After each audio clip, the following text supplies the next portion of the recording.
Bonjour Babacar, bonjour à toutes et à tous. Lancement cet après-midi des travaux du BRT, le bus rapide transit. La cérémonie va être présidée par le chef de l'État devant la préfecture de Guédiawaye, le coût du projet. 289 milliards de francs CFA. Des éleveurs et agriculteurs du département de Mbour ont organisé hier une marche avant d'entamer une grève de la faim. Ils dénoncent le projet de déclassification de la forêt de Nianing. Ces éleveurs et agriculteurs estiment qu'ils ne vont jamais céder les 1216 hectares octroyés à une société étrangère. Ils ont organisé un sit-in hier donc. Amadouka, leur porte-parole, il est au micro de Abdourahmane Diallo. Comme vous le savez, la lutte continuera tant que ce projet-là sera en instance. Voilà. Donc nous donnons aujourd'hui une perspective. Parmi ces perspectives, dans les jours à venir, nous avons prévu de déposer une demande d'autorisation de marche au niveau de la préfecture de Mbour. Agriculteurs comme éleveurs, nous allons manifester notre désaccord encore une fois vis-à-vis de ce projet-là. Parce que c'est un projet qui n'a pas été concerté au préalable avec les populations. Parce que comme je vous l'avais dit la dernière fois, même si les maires étaient d'accord, s'ils ne consultent pas la population, nous serons devant eux et nous allons nous opposer à ce projet-là. Donc ça, que ça soit très clair. Ce n'est pas une question politique, comme l'a dit M. Serigne Gueye Diop, c'est une question de survie. C'est une question de survie de l'élevage et de l'agriculture dans le département de Mbour. À Kayar, des jeunes regroupés au sein du collectif Saïtou Sounou Momel dénoncent la boulimie foncière et le lotissement anarchique dont Kayar est victime. Pour eux, la zone est exposée à l'avancée de la mer. L'actualité hors du Sénégal présidentielle en Algérie, 22 candidats ont déposé leur dossier. Ils ont une semaine pour savoir si leurs candidatures sont retenues, mais sur place, la mobilisation continue. Des manifestants rejettent le choix porté sur un ancien Premier ministre pour diriger l'autorité d'organisation des élections. En sport, Coupe du Monde des U17 au Brésil, bonne entrée en matière des Lions. Le Sénégal a battu hier les États-Unis 4-1. La prochaine sortie des Lions, c'est mercredi contre les Pays-Bas.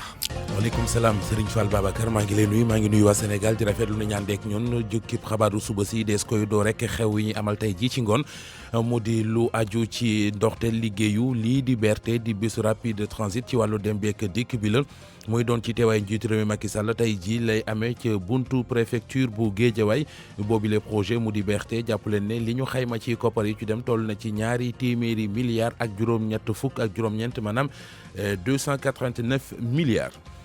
diwaanu Mbour ñi nga xam ne ñooy sàmm yekk baykat yi foofee dañoo amal ab doxub ñaxtu bu nuppi nag suubu ci grève de faim li ñuy ñaawloo ko naqarlu mooy daal àllub Nianing bi nga xamante ne ji kon kilifa yi dañ ko bëgg a dindee ci àll def ko foofu des fay sanc maanaam déclassification bi la ñu bëggul tax ñoom sàmm yoo yekk baykat yi démb ñu daal di wane seen bopp ba noppi teg ci ne lu toll ci junni ak ñaari téeméer ak fukk ak juróom-benni hectares yooyu nga xam ne bëgg nañ koo jël jox ko société bu fekk bax bitim réew duñ ko nangu tey duñ ko nangu lëkk démb lañ doon amal ab toogaanu ñaxtu ngir di ci xultu loolu lépp kenn ci ña yoreen seen kàddu di wuyoo ci turu Saliou Ba am nay kàddu yu leeral yooyu dénk na ko ci Abdourahmane Diallo.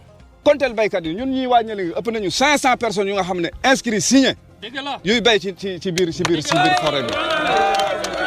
waaw léegi boo compté ñi léegi day génn foofu nga dem si Gagna Bougou seen i baykat nga dem Pointe Sarène seen i baykat nga dem Bala Bougou seen i baykat nga dem Ndiamane seen i baykat nga dem Rof seen i baykat nga dem Wendu Thioel seen i baykat nga dem Mbouleem seen i baykat nga dem Mburox seen i baykat loolu nga dem Sidi Bougou mbooleem ñi nga xamante ne ñoo seq commune Nguéniène bi ak Malicounda bi ñooñu ñëpp Warang Sarène seen i baykat ñoom fan la ñu jëm te nag duñu ñëw fii naan dañuy taal wala dañuy sànni ay xeer ak duñ ko def dañ koy toog fii naqarlu ko ci forêt bi fii ba def fi grève de faim ba dee fi ba jeex mais ñun moom duñ ko joxe junni hectare ak lu toftal loolu dafa bari. feneen fu ñaxtoo ki xultu am moo di ca Kayar ndaw ya bokk ci kuréel gi di collectif saytu suñu moomeel ñooy ñaawlu ak jéebaane fuqale gi nga xam ne daal nee nañ ñenn ñi ngi koy wane ci suuf su nekk foofee mu di terrain yi ñuy dagg di dëkk ci seen gis-gis buñ ca teelu te jëli matuwaay la muy jur moo di géej gu taañaañal nangu dëkkuwaay te loolee bu amee ñoom askan woowee rek ñoo cay sonn.